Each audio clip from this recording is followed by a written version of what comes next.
Maswerteng gabi po mga ka-STL. Narito na po ang resulta ng STL Pangasinan para sa araw na to, third draw.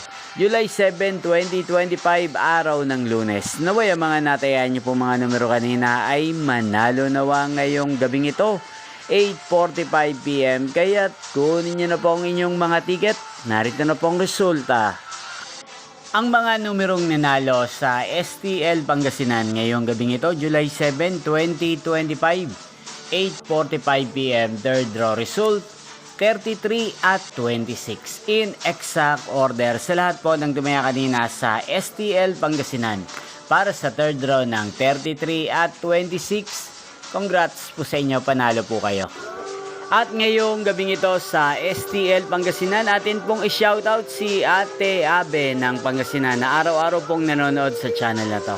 Shoutout po sa inyo, Ate Abe. Sana po ay nasa mabuti kayong kalagayan. At sana iswertehin din ang mga numerong tinatayaan nyo sa STL Pangasinan. Gayun din, shoutout po natin si Kuya Tino ng Pangasinan na nanonood din po sa channel na to. Shoutout po sa inyo, Kuya Tino. Sana po ay manalo na ang mga numerong tinatayaan nyo sa STL Pangasinan. At sa lahat po ng mga taga-Pangasinan dyan, especially sa aking mga subscribers, shoutout po sa inyo. Inyo pong napanood ang resulta ng STL Pangasinan. Magkita-kita pong muli tayo bukas ng alas 12 ng tanghali.